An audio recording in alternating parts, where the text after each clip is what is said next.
Hello friends, आज हम बात करने वाले हैं एंजाइना पेक्टोरिस। ये एंजाइना पेक्टोरिस है, हार्ट से रिलेटेड समस्या है। इसीलिए हम सभी नॉर्मल यानी कि जो मेडिकल से रिलेटेड पर्सन नहीं है उन सभी से कहना चाहेंगे कि इस जो ट्रीटमेंट है बगैर किसी डॉक्टर के सलाह से आप ना लें। आप अब बगैर जाने या किसी फार्मासिस्ट से बगैर पूछे इसकी दवा ना लें और आप अपना इलाज ना करें। सिर्फ और सिर्फ हार्ट से रिलेटेड डॉक्टर को या किसी फार्मासिस्ट को दिखाकर ही इसकी दवा लें। तो सबसे पहले जानेंगे, अब देखते हैं कि एंजाइना पेक्टोरिस क्या है। ये वीडियो जो है नॉर्मल पर्सन के लिए सिर्फ और सिर्फ नॉलेज के लिए दी गई है, ताकि वो गलत तरह से दवा ना ले सके, अपनी तरफ से यूज ना करें इसे। तो सबसे पहले जानते हैं एंजाइना पेक्टोरिस क्या है। एंजाइना पेक्टोरिस हार्ट की मसल में लो ब्लड सप्लाई के कारण होता है। ये सबसे पहली चीज़ देखिए, क्यों होता है ये बताया जा रहा है कि हार्ट की मसल में लो ब्लड सप्लाई यानी कि ब्लड की सप्लाई कम हो जाती है। कोई भी मसल्स है उसमें हार्ट, तो उसमें ब्लड की सप्लाई कम हो जाती है। ये हो गया कारण कि क्यों होता है। अब आगे बात करते हैं कि क्या है।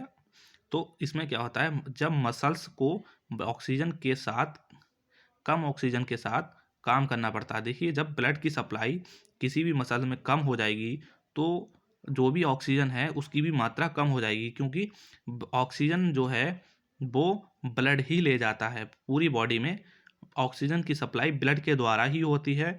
तो जब ब्लड ही की मात्रा ही कम हो जाएगी तो उसमें नॉर्मल सी बात है कि ऑक्सीजन की मात्रा भी कम हो जाएगी।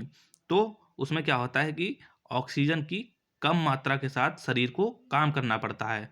तो उसमें क्या होता है,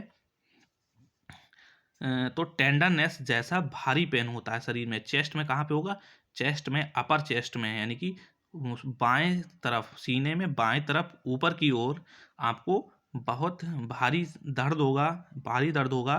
टेंडरनेस क्यों लिखा है, टेंडरनेस का मतलब है जैसे आप छुएंगे। देखो, टेंडरनेस का मतलब होता है टच करना, यानी कि छूने पर भी आपको भारी दर्द होगा। ठीक है, और ये धीरे धीरे आपको चेस्ट से लेकर आपके बाएं ओर की यानी कि उल्टे हाथ में या बाएं हाथ में भी आपको लेफ्ट हैंड में भी पहुंच जाएगा और लेफ्ट हैंड आपका भारी भारी सा लगेगा। ठीक है, तो ये हो गया एंजाइना पेक्टोरिस के बारे में। अब इसके जानते हैं कि कारण क्या क्या हैं, क्या क्या कॉज हैं जिसकी वजह से एंजाइना पेक्टोरिस होता है। देखो क्या होता है, सबसे मेन चीज कारण होता है आर्टरियोस्क्लेरोसिस। आर्टरियोस्क्लेरोसिस इसका सबसे मेन काम है, मेन कारण है जिसकी वजह से हमें एंजाइना पेक्टोरिस होता है। तो एंजाइना आर्टरियोस्क्लेरोसिस क्या होता है, जब हमारी किसी भी मसल्स में फैट जमा हो जाता है। जब हम ज़्यादा बसीए खाना यानी कि ज़्यादा तला भुंजा खाना खाते हैं तो उसका जो भी फैट उसमें मौजूद होता है, उसमें ज़्यादा मात्रा में फैट मौजूद होगा। अब वो फैट हमारे जाके मसल्स में इकट्ठा होने लगता है और हमारी नसें बंद होने लगती हैं, यानी कि उनमें पूरी तरह से फैट भर जाता है और ब्लड सप्लाई नहीं हो पाता है पूरी तरह से। तो उसको बोलते हैं आर्टरियोस्क्लेरोसिस।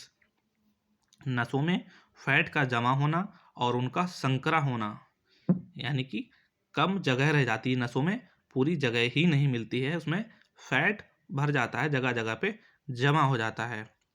देखिए, ठीक है।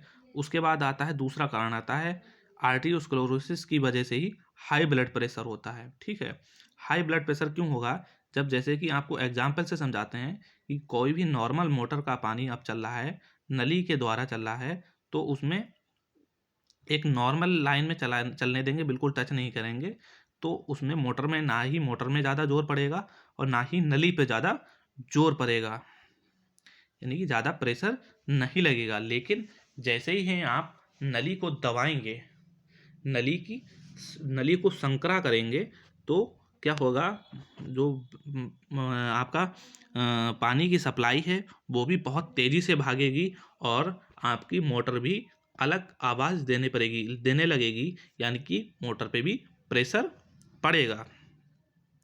सेम कंडीशन यहाँ भी अप्लाई होती है। जब हमारी किसी भी मसल्स में फैट जमा होने लगेगा, तो फैट जमा हो जाएगा या बैड कोलेस्ट्रॉल जमा होने लगेगा, तो उसमें क्या होता है, ब्लड एकदम प्रेशर से भागेगा, यानी कि हाई ब्लड प्रेशर होगा और हमारे हार्ट पे भी जो है प्रेशर बढ़ेगा, हार्ट में भी जोर लगेगा। ठीक है, दूसरा है सीवियर एन्यूरिज्म। सीवियर एन्यूरिज्म क्या होता है?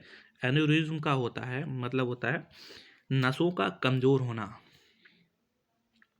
सीवियर एन्यूरिज्म का है मतलब होता है, एन्यूरिज्म का मतलब होता है कमजोर होना, नसों का कमजोर होना।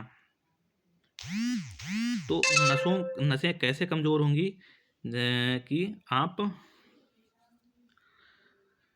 कोई भी जब हाई ब्लड प्रेशर पहुंचेगा, यानी कि आर्टियोस्क्लेरोसिस, हमने आपको बताया मेन कारण है आर्टियोस्क्लेरोसिस। सारी चीज़ों का मेन कारण है आर्टियोस्क्लेरोसिस, यानी कि हमारी नसों में, मसल्स में या नसों में फैट जमा होना। जब आपकी नसों में फैट जमा होगा तब हाई ब्लड प्रेशर होगा। अब जब हाई ब्लड प्रेशर होगा, जब नसों पे ज़्यादा जोर पड़ेगा, आप ही देखिए नली पे जब ज़्यादा जोर पड़ेगा तब क्या होगी, वो कमज़ोर होने लगेगी। उसकी जो नसें हैं, यानी कि मसल्स और नर्व्स जो हैं वो कमज़ोर हो जाएंगी। ठीक है, तो ये भी हो गया, एक कारण हो गया सीवियर एनोरिज्म। दूसरा aortic aneurysm. Aortic aorta, aorta कहाँ पे होती है? हार्ट से बिल्कुल, हार्ट से जैसे ही ब्लड निकलता है तो सबसे पहले वो ऑर्टा में जाता है, उसके बाद ही पूरे शरीर में जाता है। तो ऑर्टा का भी, ऑर्टिक यानी लिखा है ऑर्टिक एनोरिज्म। ऑर्टिक एनोरिज्म का मतलब होता है ऑर्टा का कमजोर होना, यानी कि हमारी जो शरीर की महाधमनी है वो कमजोर हो जाएगी। ठीक है, और इसका भी कारण है आर्टियोस्क्लेरोसिस, यानी कि शरीर में या किसी भी ऑर्टा में हमारी फैट जमा हो जाना, जिस वजह से प्रेशर से ब्लड सप्लाई होता है। प्रेशर, एकदम प्रेशर लगता है जब किसी भी नली में या किसी भी नस में प्रेशर से सप्लाई होगा, ब्लड सप्लाई होगा, तो उस पर प्रेशर ज़्यादा लगेगा और जो भी बॉल्स होंगी उसकी जो लाइनिंग है वो कमज़ोर हो जाएगी। अब इसके आगे बात करते हैं सिम्टम्स के बारे में। क्या क्या सिम्टम्स हैं एंजाइना पेक्टोरिस के? तो सबसे है क्या है, pain in upper chest to left arm. देखिए, पेन इन अपर चेस्ट जो हमने आपको बताया था कि आपको इसमें अपर साइड में, चेस्ट के अपर साइड में, लेफ्ट साइड में, तो आपको सीवियर पेन होगा, दर्द होगा। टू लेफ्ट आर्म, कहाँ तक होगा? आपको बाएं हाथ यानी कि लेफ्ट आर्म तक होगा। आपको थोड़ी देर में, पहले आपको चेस्ट से शुरुआत होगी और आपके उल्टे या बाएं हाथ में पहुंच जाएगा और बाएं हाथ का आपका भारी भारीपन लगेगा। पेन लाइक टेंडरनेस, पेन कैसा हो जाएगा? आपको टेंडरनेस, यानी कि छूने पर भी आपको दर्द महसूस होगा। Pen at work and relief in rest. देखिए, अगर आपको सीवियर पेन नहीं हो रहा है या एकदम पेन नहीं हो रहा है तो आपका दूसरी कंडीशन है पेन एट वर्क, यानी कि जब आप काम करेंगे तब आपको दर्द होगा और आराम करेंगे तो आपका सही हो जाएगा। तो ये भी आपका एक लक्षण है, सिम्टम है एंजाइना पेक्टोरिस का। तो इसमें आपको क्या क्या ट्रीटमेंट देना है?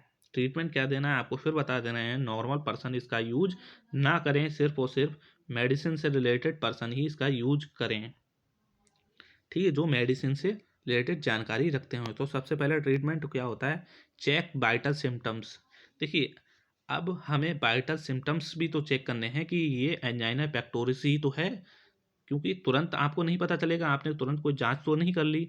तो इसको चेक करने के लिए क्या करना है, और इसका सेम ऐसा ही दर्द हार्ट बर्न में भी होता है, यानी कि जब पेट में जलन होती है, अल्सर हो जाते हैं, उसमें भी ऐसा ही दर्द होता है, चेस्ट में दर्द होता है। तो इसको चेक करने के लिए क्या करना है, आपको आइसोसोर्बाइड 5 mg सबलिंगुअल देनी है, यानी कि जीभ के नीचे रखनी है। आइसोसोर्बाइड हो 5 mg की, वो भी आपको सबलिंगुअल देनी है। अगर आइसोसोर्बाइड आपके पास नहीं है तो आपको नाइट्रोग्लिसरीन देनी है 0.5 mg, वो भी सबलिंगुअल नहीं है, देनी है। ठीक, अब इससे पेन रिलीफ ना हो तब क्या करना है आपको, आइसोसोर्बाइड 5 mg रिलीफ आपको दोबारा रिपीट कर देनी है। आइसोसोर्बाइड आपको रिपीट कर देनी है। देखिए अगर फिर आप रिपीट करेंगे, उससे भी आपको अगर रिलीफ नहीं मिलता है, तो फिर आपको क्या करना है, और आपको ये भी देख रहा है कि अल्सर नहीं है, आपके बाएं हाथ की ओर दर्द बढ़ रहा है, बाएं हाथ की ओर दर्द बढ़ रहा है, और इससे आपको इन दोनों टैबलेट से आपको कोई भी आराम नहीं मिल रहा है, तब आपको क्या देना है, टैबलेट इकोस्प्रिन।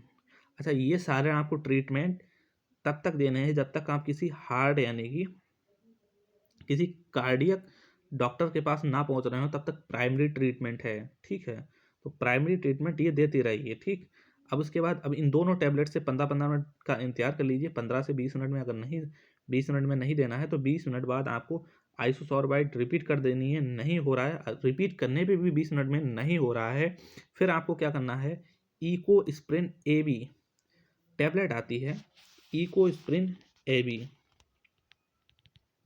वो आपको दे देनी है। उससे तो रिलीफ आपको होगा ही होगा, लेकिन ये कब देनी है इकोस्प्रिन AB, जब आइसोसोर्बाइड और नाइट्रोग्लिसरिन से आपका दर्द कम ना हो। इकोस्प्रिन आपको डायरेक्ट नहीं देनी है।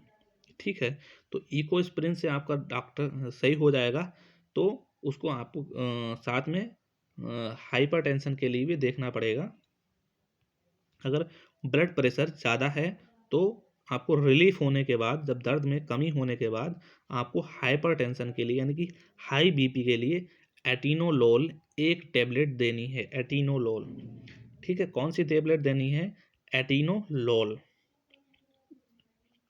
इसमें क्या करना है, चेक करते रहिए, फिर उसके बाद आप चेक करते रहिए कि बीपी आपका मेंटेन है या नहीं है, और आप एक अच्छे डॉक्टर से सलाह लीजिए कि इसमें क्या है, उसका आपको डॉक्टर बताएगा। आपका एक तो रेगुलर बीपी चेक करवाएगा, दूसरा आपका लिपिड प्रोफाइल चेक करेगा कि आपका लिपिड कितनी मात्रा में है। आपका लिपिड बढ़ा हुआ है तो उसको कम करेगा। दूसरा चीज़ आपको है डाईयूरेटिक देगा, यानी कि जब बीपी ज़्यादा बढ़ रहा है तो उसमें सॉल्ट भी ज़्यादा बढ़े होंगे, तो आपको डाईयूरेटिक इसलिए देगा ताकि आपको टॉयलेट आए और आपके बॉडी में जो साल्ट बढ़े हुए हैं वो कम हो और आपका बीपी कम हो जाए, जिस वजह से आपको एक ट्रीटमेंट, प्राइमरी ट्रीटमेंट मिल सके। लेकिन अब ध्यान रखिए, इसमें आप डॉक्टर से ज़रूर सलाह लें, वो भी कार्डियक डॉक्टर से। जो भी आपकी कार्डियोलॉजिस्ट हों उनसे सलाह लीजिए और उन्हीं से दवा भी लेते रहिए। हाँ, आप एक ये नॉर्मल आपको ट्रीटमेंट दे दिया है, बता दिया है, ताकि आप डॉक्टर के पहुंचने तक या डॉक्टर के ना मिलने तक आप इसे दे सकें, और जो भी दवा दी है वो डॉक्टर को आप ज़रूर बताएं कि क्या क्या आपने दवा दे दी है।